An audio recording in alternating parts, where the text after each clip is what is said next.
Olá, este é o Farol, um podcast para guiar e comunicar assuntos a respeito da área de ciência da informação que envolve arquivologia, museologia e biblioteconomia. Eu sou o Rodrigo Silva Caxias de Souza, professor do curso de Biblioteconomia e do programa de pós-graduação em Ciência da Informação na URGS.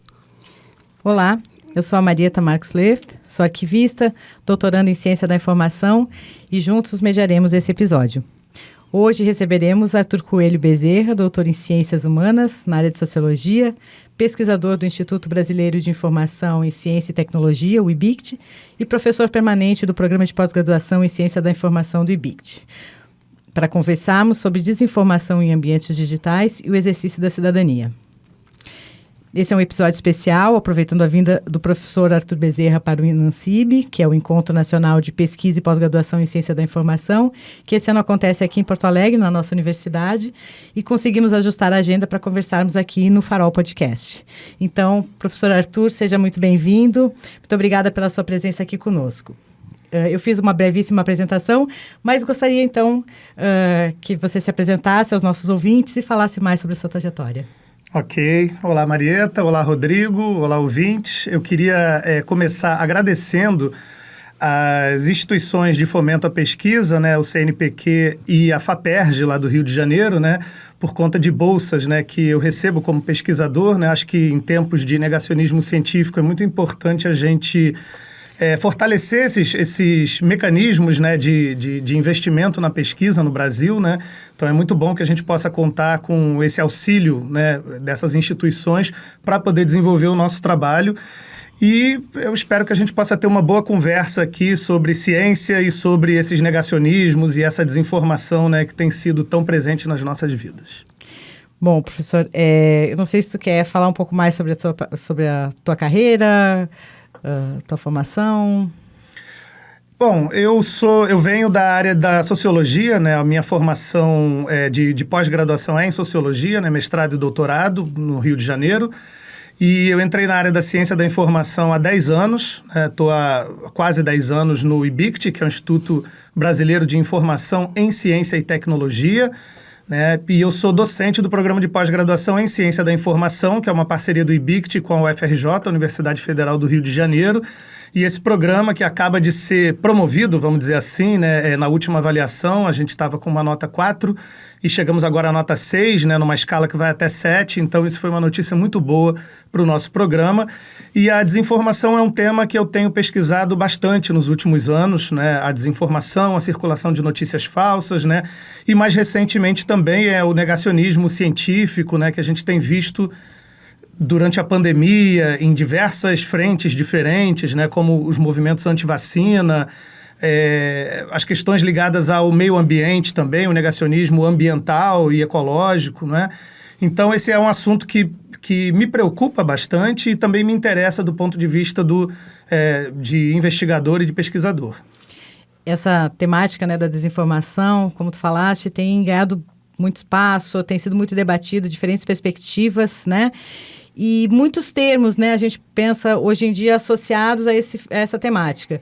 Desinformação, pós-verdade, fake news, infodemia, né, mais associada aí à questão da Covid-19. Como a gente pode pensar numa articulação de sentidos, como esses conceitos, esses termos se interrelacionam? Então, Mari, realmente, como você falou, esses são, digamos, palavras novas, né, algumas delas, né, conceitos novos, e eu diria que, na maioria desses casos, a definição conceitual ainda está em disputa, né? A gente tem estudos que começam a proliferar mais agora, nos últimos anos, né? E diferentes visões sobre esses termos. Então, há termos, inclusive, que boa parte da comunidade científica rejeita, como é o caso das fake news, né? Inclusive, a área de comunicação tem muito problema em considerar como news alguma coisa que é fake, né? Quando as notícias seriam a respeito de fatos, né? E não a respeito de mentira, né? Outra palavra complicada é a desinformação, porque em inglês mesmo a gente tem variações diferentes, né? Como a misinformation e a disinformation. E a gente entende, né, esse é o meu entendimento, né, que o misinformation em inglês, esse miss tem a ver com ausência, né, como quando a gente diz I miss you, né, que assim, eu sinto a falta de alguém, né, no misinformation falta a informação. Então, às vezes, a falta de informação ela pode ser por ignorância, né, por você realmente não ter acesso àquela informação, né? O que é diferente de uma perspectiva de desinformação proposital, né? Ou seja, mentiras que são criadas, inverdades que são criadas com o objetivo de enganar, né? E esse é o momento que a gente está vivendo, né? A gente não está falando de boato, a gente não está falando de paródias e a gente não está falando de engano, mas a gente está falando de uma produção deliberada de ignorância, né? De uma tentativa de enganar a população, de uma tentativa de fazer com que as pessoas acreditem nas mais absurdas mentiras, né? E no momento que a gente está falando, né, que a gente vive uma situação que que beira o absurdo, né, ou que às vezes até ultrapassa o absurdo, né, em que as pessoas acreditam que uma cantora internacional, na verdade, é um membro do Tribunal de Haia, ou as pessoas acreditam que os juristas com os nomes mais absurdos, criados para enganar as pessoas, né, são responsáveis por auditoria e fraude nas urnas, né? Ou seja, a gente vive um momento de produção deliberada de mentira, de negacionismo e de desinformação, né? A própria palavra negacionismo, quando a gente pensa em negacionismo científico, a gente não está falando, por exemplo, de uma pessoa que tem uma dúvida legítima quanto a uma vacina nova. A gente está falando de pessoas que produzem desconfiança sobre a ciência de forma deliberada, né? De forma intencional, né? Então, o principal problema que a gente está debatendo aqui, eu repito, né, não é o engano, é o engano proposital, é a tentativa de enganar as pessoas por conta de algum interesse econômico ou político, principalmente. E essa intencionalidade, Arthur, quando está atrelada a esse, como foi dito ontem na abertura do nosso evento, a esse ecossistema de desinformação, quando a gente articula essas duas coisas, tecnologia, uma intencionalidade que está articulada a elementos ideológicos, culturais e econômicos, concatenada a um papel que precisa ser executado pelos governos, né? Ela surpreende e é até mesmo algo que nos assusta. Como é que tu vê esse papel do governo brasileiro no sentido de composição dessa rede de desinformação, né? E o que isso pode representar também como uma potencialidade para a ciência da informação para que se torne objetos de pesquisa da nossa área?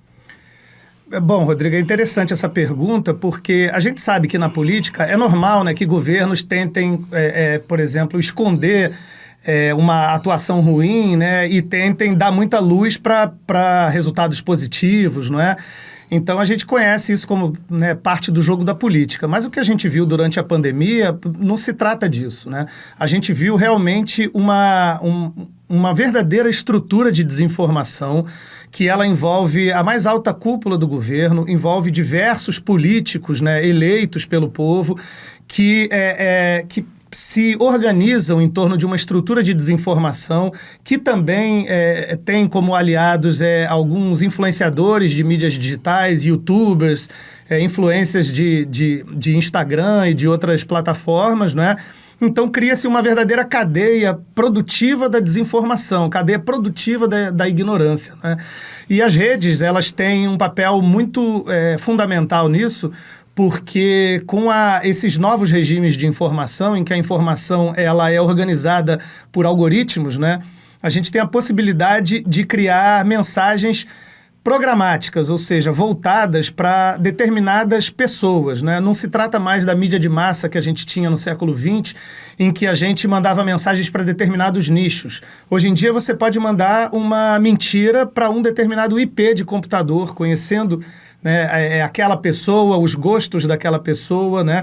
Mas é claro, eu estou falando daquela pessoa no singular, mas isso acontece de maneira massiva, né? A diferença desse massivo para o século XX é que no século XX você organizava por regiões, por gênero, né, por classe social, e hoje em dia não. Você pode conhecer muito bem o interlocutor através da vigilância e do monitoramento dos dados, das pegadas digitais, né, e com isso você tem um ambiente de desinformação que, no sentido de desinformar, é muito mais eficiente.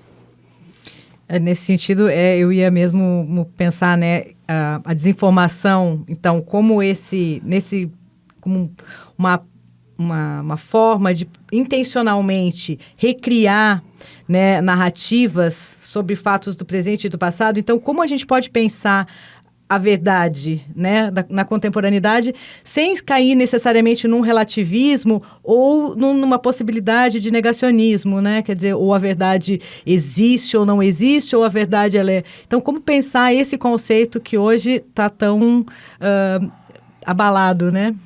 Sim, inclusive numa pergunta anterior, a gente não falou, mas você mencionou o termo pós-verdade, né, que também se transformou num termo, digamos, pop, né, nos últimos anos. Essa palavra post-truth, em inglês, ela foi, inclusive, eleita pelo dicionário de Oxford, se eu não me engano, ou foi Cambridge? Foi um dos dois, acho que foi o Oxford, que elegeu como a palavra do ano de 2016, né? 2016 foi o ano que a gente teve ali também a época da eleição do Trump, a época do Brexit, a atuação da Cambridge Analytica, que foi aquela empresa que atuou nessas duas campanhas eleitorais, né, a saída do Reino Unido da União Europeia e a eleição do Trump nos Estados Unidos, se valendo de desinformação via isso que eu estava falando com o Rodrigo, que é a publicidade programática. É o termo que tem sido usado para a gente falar dessa desinformação, quer dizer, a publicidade no geral, né, orientada para determinada pessoa de acordo com as suas pegadas digitais, né? Então, essa ideia de pós-verdade, ela acaba sendo sedutora, né, como são todos os conceitos de pós, né, de pós-modernismo, pós-isso, pós-aquilo, né, e eu não sei se ela vai o quanto que essa palavra vai resistir ao tempo, né, é muito recente para a gente não tem distanciamento histórico para falar sobre isso, né, mas o pós-verdade significaria que a gente viveu uma era de verdade, e antes a gente viveu uma era de pré-verdade, né, é estranho a gente falar disso, mas a verdade é que a gente teve, digamos, a emergência de estudos que relativizam, que falam de regimes de verdade, né, como os estudos pós-estruturalistas, né, pessoas que leram muito Foucault, né, que falam desse relativismo, né, mas isso, de alguma maneira, é deturpado por determinados segmentos que querem falar sobre, a gente viu isso muito na época da pandemia, sobre narrativas, né? Como se a verdade não existisse, a verdade fosse uma interpretação dos fatos que é livre, não é? E eu sou bastante refratário a esse tipo de orientação. Eu acho que a verdade, os fatos, né? Eles são fundamentais para a ciência, são fundamentais para o jornalismo, né? O jornalismo não é claro que a gente pode ter interpretação de notícias, né, mas o jornalismo ele não é um relativismo, ele é a busca por tentar relatar os fatos da maneira mais fidedigna possível, e a ciência ela trabalha com experimentos para fazer com que a comunidade científica e com a divulgação científica, a sociedade como um todo, possa ter uma sociedade melhor a partir da utilização do conhecimento dessa experiência para saber como lidar com pandemias, como lidar com novas doenças, como lidar com outros problemas da sociedade, né? Então, a ciência tem essa grande contribuição a dar, já adiantando, né, um assunto que a gente também ficou de conversar, mas a ciência, ela... dentro de um sistema, digamos, em que a ciência está a serviço do mercado, como a gente vê muitas vezes, a serviço do grande capital, a gente não vai ter uma ciência emancipatória, uma ciência que defenda a verdade, se ela tiver orientada para a valorização do lucro de empresas ou de outras instituições, ou até de determinados laboratórios científicos, né? Então, se a finalidade for o lucro, for o retorno financeiro ou econômico e não a melhoria da sociedade, aí a ciência realmente ela vai estar sendo desvirtuada da sua função humana, que seria fazer com que a gente tenha uma sociedade melhor. O interesse econômico, né, se contrapondo aí a essa busca pela verdade ou por uma sociedade, né, que possa ser que ter mais justiça social, enfim. E aí, pensando um pouco nisso, a gente viu aqui nas últimas semanas, né? A gente está falando aqui no comecinho de novembro, e a questão da eleição do presidente Lula, e agora nesses dias seguintes, né, que se passaram, essa enorme quantidade de informações falsas, realmente, deliberadamente, né, como a gente falou antes, circulando nas redes, e vimos, assim, cenas até impressionantes, né, de comemorações, de prisões que nunca aconteceram, de golpes que não foram dados, de teorias conspiratórias as mais diversas, né. Como a gente pode pensar esses fenômenos, tentar compreender a influência das redes e do ambiente digital nesse processo, pensando, né, na questão do exercício da cidadania, de um ideal de um voto que pudesse ser, ao mesmo tempo, livre e crítico e baseado, né, numa perspectiva de visões de mundo, quando as pessoas estão sendo inundadas, né? Uma eleição que está sendo inundada por essas realmente notícias assustadoras, terríveis, né? Quase como uma realidade paralela, né? Sim, verdade. Uma das coisas que ficou bastante conhecida, uma das imagens, né, com o advento e disseminação da internet, né, das redes digitais, das mídias sociais, foi a ideia das bolhas informacionais, né?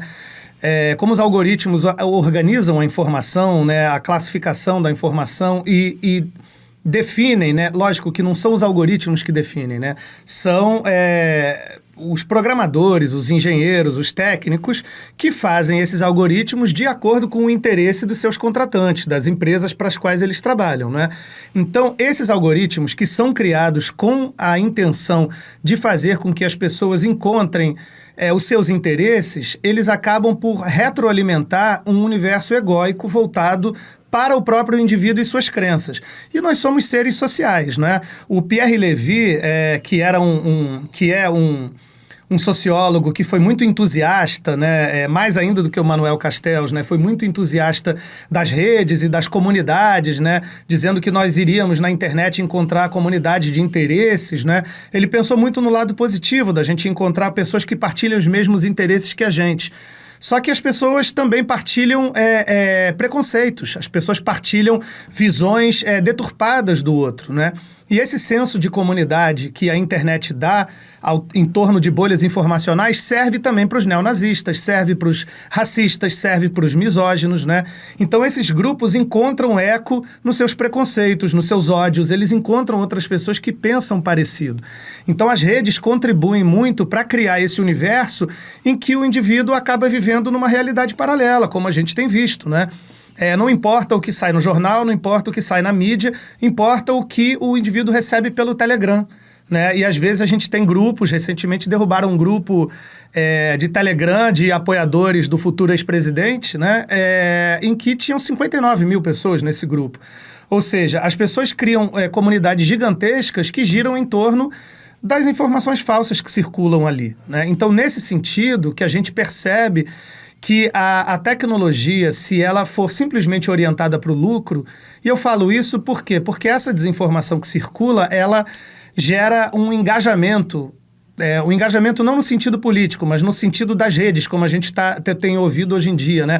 As pessoas se engajam nas postagens, elas respondem, elas interagem com isso, né? E essa interação faz com que elas fiquem mais tempo nas redes, isso dá dinheiro para as plataformas, né? Então, as plataformas, elas se valem do que a socióloga Shoshana Zuboff, autora do livro Capitalismo de Vigilância, ela fala de uma indiferença radical. Ou seja, para a plataforma, tanto faz o que você está falando, o que importa é que você fique lá conversando, interagindo e engajando. Só que essa carapaça de indiferença radical, na verdade, mostra uma ideologia voltada para o lucro que não tem a menor moral voltada para a preocupação com a construção de uma sociedade melhor. É simplesmente o que dá dinheiro, nós vamos fazer com que circule, né? E a gente tem, por exemplo, o Índice Global de Desinformação, o GDI, Global Disinformation Index, que mostra como que Google, Facebook, essas empresas lucram muito com a desinformação, porque a mentira engaja, a mentira envolve as pessoas. Inclusive, não só quem acredita, mas quem não acredita que vai querer interagir com aquele conteúdo para desautorizar e tudo mais, né? Por isso que, às vezes, vezes, e isso foi muito discutido na abertura do evento do Enancib, muitas vezes o silêncio pode ser a melhor estratégia de contra-ataque do que reverberar essas mentiras e acabar fazendo com que elas cresçam mais do que deveriam crescer. Na verdade, elas não deveriam crescer, né? Elas não deveriam nem existir. Mas a gente vive esse momento muito problemático de criação de universos paralelos e é muito importante que a gente esteja voltado para entender esse fenômeno. E pensando um pouco aqui sobre essa questão, então, do uso do tempo, né? Eu vou fugir um pouco aqui do nosso roteiro, assim, né? Baseado nisso que a gente está conversando. A gente acaba sendo o próprio produto, né? Ou o próprio... elemento catalisador, né? Isso, quer dizer, o nosso tempo é o que nós somos o que eles estão... Nós somos a venda, né? A gente está entregando o nosso tempo, a nossa energia naquele conteúdo, que não é um conteúdo escolhido por nós, é um conteúdo escolhido pelo algoritmo, né? E a gente vê muito dessa informação, principalmente agora no governo, né, nas eleições últimas que aconteceram, uma questão muito forte assim, de comunismo, a gente pode pensar que como que fica a questão da luta de classes aqui, né? Quer dizer, por que o comunismo, por que esses velhos termos, né? Esse medo do comunismo, quase como um fantasma que já tem lá 40, 60 anos, né? Que a gente... Até a própria pauta de costumes, né? Que de alguma forma está na agenda das nossas... Teve o tempo todo na agenda das nossas discussões políticas agora, antes das eleições, né? Então, quer dizer, é um processo que realmente é extremamente preocupante. Ainda dá para falar em luta de classes ou isso já perdeu o sentido? Não, isso está com mais sentido do que nunca, eu acredito, né? A gente vive uma luta de classes, né? Esses fenômenos, eles mostram bastante isso. E esses exemplos que vocês trouxeram sobre o comunismo, sobre pautas de costumes, né? Eles estão baseados no fato de que o medo e o ódio são afetos muito poderosos, né? Eles mexem muito com as pessoas, né? Então, você ameaçar, olha, uma família de sem terra vai entrar na sua casa no dia que o Lula for eleito. Olha, as pessoas vão começar a comer cachorro, né? Esse tipo de coisa faz com que as pessoas realmente elas demonizem o outro, né? E é uma coisa muito sintomática que é uma frase do ex-futuro presidente, que eu faço questão de não mencionar o nome, que ele falou que a maioria é a maioria e a minoria tem que se curvar à maioria, que seria uma frase muito boa para a gente pensar no processo democrático das eleições. A maioria escolheu um outro presidente, então a minoria, nesse caso, teria que se curvar à maioria, mas esse presidente eleito pela maioria, ele agradeceu o voto de todos os brasileiros e disse que vai governar para todos. Ao contrário do ex-futuro presidente, que governa para o seu cercadinho, governa para os seus eleitores, né? Ele governa e ele fala dos seus opositores ou dos seus adversários políticos como inimigos que devem ser eliminados. Essa é a visão do que seria o comunista. O comunista é o outro que tem que ser eliminado, né? Então, todos esses... toda essa mobilização de afetos, né, de ódio, de intolerância, de medo, de preconceito, de misoginia, de racismo, né, isso mexe muito com o emocional das pessoas. E a gente está vivendo esse momento de déficit cognitivo em que as pessoas parece que não raciocinam mais e só agem através do afeto, né? Por isso que é tão importante a gente tentar retomar essa racionalidade, né, essa ação racional e comunicativa entre os indivíduos, para que a gente possa trazer essas pessoas que, de alguma maneira, se perderam nesse universo emocional e fantasioso, né, de volta para a vida em comunidade, para que entendam que o outro é diferente e é bom, né? A antropologia ensina para a gente, né? Nós temos que ser iguais em direitos, mas nós somos seres humanos diferentes, nós temos cabelos diferentes, peles diferentes, narizes diferentes, gostos diferentes, né? E a gente hoje tem uma sociedade de consumo que, digamos assim, de alguma maneira pode alcançar todas as pessoas, né? Você pode escutar a música que você quiser, você pode se vestir do jeito que você quiser, né? Dentro de uma sociedade que se propõe democrática, né? Então, esse é o espírito democrático que eu acho que a gente tem que recuperar, né? O respeito às diferenças e o convívio com o diferente. Mas eu acho tão interessante o que está sendo colocado aqui, Arthur, pelo seguinte, essa articulação do sentimento, né? A gente vê claramente que muitas vezes as respostas a esses estímulos políticos, elas se dão quase como algo que é disparado a partir de um sentimento. Então, por exemplo, eu me articulo ao discurso da família e dos bons princípios, eu me articulo ao discurso religioso e que Deus é supremo e acima de tudo. Então, articulado essas questões de costume, de moralidade, né? A gente considerando a desinformação como a partir dessa lógica que a gente vem discutindo aqui, né? Uma lógica de intencionalidade, não chegou o momento, né, de que nós tenhamos que nos articular nos espaços onde a gente atua para que exatamente a partir desses elementos emocionais a gente tente compor estratégias de tocar essas pessoas, porque me parece que é muito mais uma reação desenfreada do que propriamente um processo elaborado, né, em busca de uma emancipação, de uma clareza no que se refere à realidade. Pois é, Rodrigo, tá aí o desafio, né? Isso que você falou é um desafio imenso, que é a gente conseguir reconquistar esse, digamos, esse espírito de comunidade dentro do respeito às diferenças, né? E eu concordo com você que a gente tem que ir pelo caminho do afeto, pelo caminho do entendimento do outro. Olha, eu entendo que você pense diferente de mim, que nós tenhamos visões diferentes, mas como eu vi de algumas pessoas que votaram no ex-futuro presidente, mas que reconhecem a derrota, né? Isso faz parte do processo democrático, né? Há 6 anos, 7 anos, né? A gente viu um processo de impeachment que é questionável, que foi questionado muito. A gente viu uma prisão, né, do nosso futuro presidente Lula, através de um julgamento parcial, que inclusive já caiu, né? A gente nem pode dizer que o Lula foi inocentado, a gente pode dizer que, na verdade, a culpa dele já era falsa, então ele não foi inocentado porque a culpa dele era mentirosa, né? Era parcial, né? E depois a gente teve o juiz que o condenou sendo alçado à condição de ministro, né? O que deixa tudo muito claro, é tudo muito descarado, né? Às vezes a gente até ri um pouco, né, de tristeza, né, por conta do quão descarado é a mentira, né? Mas eu acho que é isso, a gente tem que caminhar pelo lado do afeto, do entendimento do diferente, para que o diferente também nos entenda, né? Se a gente entrar na mesma batalha do olho por olho, dente por dente, da gente querer a eliminação, né, das pessoas, eu acho que esse não é o melhor caminho. Agora, a gente tem que ter um conhecimento da história para que a história não se repita como farsa, né? Como diria o Marx. E a gente sabe que na época do nazismo, o rádio foi utilizado para enganar a população alemã amplamente, né? Com informações falsas sobre a Segunda Guerra Mundial naquela época, né?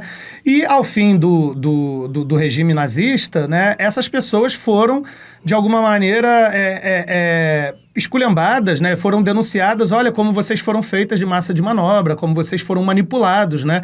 Então, de alguma maneira, nesse momento, quando a gente ri de algumas alucinações que estão acontecendo, a gente também tem que pegar e mostrar, né, para a população em geral que essa pequena parte, que é a parte mais radical, essa parte que está ainda acreditando que vai fechar a estrada e que vai conseguir intervenção militar, né? A gente tem que mostrar, olha, vocês estão sendo feitos de otário. Entendeu? Vocês estão num mundo da fantasia, de ilusão. Vocês não vão conseguir o que vocês querem, né? Então isso tem que acontecer para que amanhã essas pessoas tenham vergonha. Assim como o patriota do caminhão que se arrependeu de se pendurar no caminhão porque virou piada nacional. Então é isso. Olha, você vai fazer papel de otário, então a gente vai te chamar pelo que você está fazendo, que é otário. Aí a gente percebe claramente essa intencionalidade, né, de desinformar, de criar uma realidade paralela, né? Dá para pensar nessa questão desse ambiente digital como um novo mecanismo de controle? Sim, totalmente. É exatamente isso que ele é, né? Não por conta da tecnologia, eu repito, né? Eu leciono uma disciplina no PPGCI que chama Usos Sociais da Tecnologia e eu sempre brinco dizendo, olha, esse termo é um pleonasmo, porque qualquer uso da tecnologia social, né? A tecnologia é desenvolvida pelos seres humanos em sociedade, né? Só que ela é aplicada, e aí a gente pensa numa dimensão teleológica, que é a dimensão da finalidade. Essa tecnologia serve para quê? Enquanto a tecnologia ela servir para o grande capital, ela servir para gerar lucro e não servir para a emancipação da sociedade, para uma maior autonomia, o que a gente vai ver são estratégias de controle, de captura. Você falou agora há pouco, por exemplo, de uma economia da atenção que existe, que são as plataformas brigando pelo nosso tempo, para que a gente passe mais tempo dentro da plataforma, produzindo dados e conteúdo, para que assim a plataforma nos conheça melhor e possa ainda mais modular nosso comportamento, né? Então, enquanto a gente tiver grandes plataformas que hoje tem uma concentração de valor de mercado que não existia no século XX, a gente tem empresas hoje com valor de $1 trilhão, era uma coisa absurda da gente pensar no século XX, né? Enquanto a tecnologia for orientada para a finalidade de lucro de grandes companhias, a gente não vai ter um horizonte de liberdade e de autonomia. A gente vai ter um horizonte de liberdade ilusória, né, dentro de um mecanismo real de controle, que é o que a gente está falando. A figura que falaram hoje no debate foi assim, é como aqueles zoológicos em que os animais estão aparentemente soltos, mas eles não estão soltos, né? Eles têm uma sensação, às vezes, de liberdade até a hora em que dá com a cara na cerca, né? Então, é isso. A gente precisa pensar numa tecnologia orientada para a sociedade e não orientada para o capital. E eu fico me perguntando um pouco diante dessa tua fala, Arthur, quando tu fala de uma lógica que se insere e incide, na verdade, sobre as pessoas efetivamente, né? Eu fico me perguntando um pouco que essa lógica de mercado também está articulada à ciência, e aí, dentro do quadro de conformação da ciência brasileira, também está articulado, obviamente, a nossa atuação profissional, o que não implica que a gente atue com essa perspectiva, mas essa perspectiva, em certa medida, está institucionalizada, né? E aí a gente vê uma lógica de produtividade, tanto no âmbito da graduação quanto da pós-graduação, e eu fico com a sensação exatamente disso. Em que medida essas estratégias de articulação política vão precisar ser redimensionadas e trazidas de novo para dentro da universidade, porque eu vejo que a universidade também, assim como essas bolhas que a gente está, de alguma forma, está mencionando, em certa medida, parece que a sociedade ocorre fora das quatro paredes em muitos momentos, ainda que a gente tenha manifestações muito tímidas, em certa medida, né? Muito pontuais, assim. Então, como é que tu vê, não como uma resposta, assim, mas como uma projeção de alternativas para que a gente possa pensar isso, inclusive trazer isso para dentro das nossas unidades de ensino, para os nossos departamentos, para os nossos programas de pesquisa? Eu pensei aqui em duas dimensões, né, para comentar essa sua fala, né, Rodrigo? A primeira é dentro da própria área da ciência da informação, né? É comum que a gente diga que a ciência da informação ela tem como uma área dura a organização, a representação, a classificação, né, da informação e do conhecimento, né? E a gente teria uma outra área que, digamos, seria mais social, né, que fala dos condicionantes econômicos e políticos da informação, não é?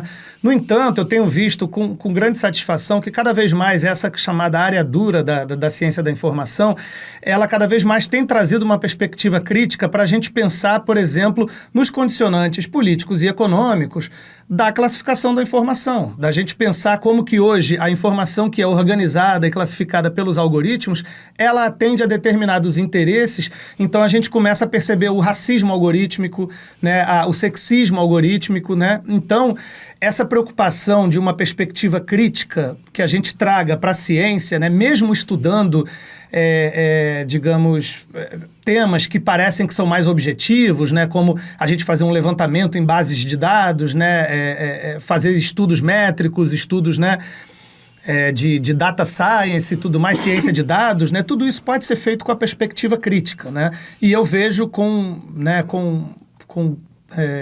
com otimismo esse aumento dos estudos críticos no âmbito da ciência da informação e das ciências irmãs, né, como vocês citaram, a museologia, a arquivologia, a biblioteconomia.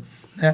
E uma outra coisa, como a realidade eu encaro a realidade de uma perspectiva dialética, né, ou seja, nós temos movimentos positivos e emancipatórios, e dentro disso a gente tem também questões retrógradas, e a gente está sempre lidando com esse embate, né, no movimento, né? A sociedade é sempre mudança, né? Como aquela frase do Heráclito, né? De que o ser humano não se banha 2 vezes no mesmo rio, porque o rio muda e o ser humano também, né? Nós estamos sempre mudando, né? E por que eu estou dizendo isso? Porque, em que pese todos os elementos ruins da pandemia, e são muitos, e são a maioria, né? O que a gente teve de positivo foi que a gente começou a ver muito mais cientistas indo à televisão, indo aos meios de comunicação para educar a população. Então, a divulgação científica ganhou um peso e uma importância muito grande. Seria muito importante que a gente não perdesse isso, que a gente continuasse tendo a ciência, não aquela ciência fechada de gabinete, da gente se juntar. É claro que nós precisamos debater com nossos pares, e a gente está aqui, né, num evento de ciência da informação para debater com outros cientistas, com pesquisadores, estudantes e tudo mais. Mas a gente precisa ter essa proximidade com a sociedade, e uma proximidade que não seja de cima para baixo, que seja nesse diálogo dialético, né, de aprender também com a sociedade, de entender qual que é a melhor maneira de conversar, de transmitir o nosso conhecimento, de fazer uma divulgação científica, né? Essa palavra divulgação, né, que em francês tem a ver com vulgarizar, né? A vulgarizar em português é ruim, mas se a gente pensar no sentido de tornar vulgo, ou seja, tornar comum, é isso que a gente quer fazer com a ciência. A gente quer que a ciência ela seja comum a todos, e que as pessoas tenham confiança na ciência, para que amanhã você possa vacinar o seu filho no posto de saúde, confiar no SUS, que é uma das melhores coisas que a gente tem no Brasil, e saber que aquela vacina passou por todo um processo científico, né? E que, se ela está disponível para ser utilizada na população, é porque ela é confiável, né? E nós precisamos dessa certeza da população, como, aliás, a gente sempre teve, né? Muitas pessoas que hoje em dia têm medo dessa vacina nova, né? Tomaram muitas vacinas, né? Quando nasceram, né? Então, esse é o meu wishful thinking, né? Essa é a minha esperança, né? Que a gente possa fazer com que a ciência continue dialogando com a sociedade de uma maneira geral. Muito bom, Então, lembrando que o Farol é também aqui um espaço na nossa universidade para essa divulgação, né? Para a gente trazer mais próximo das pessoas o que está acontecendo aqui. Então, estamos chegando ao fim desse episódio. Professor Arthur, te agradeço muito por aceitar o nosso convite para participar aqui do Farol Podcast. E a gente sempre encerra os nossos episódios com alguma dica cultural, e também deixo aqui o microfone para mais alguma consideração que você quiser trazer para a gente aqui.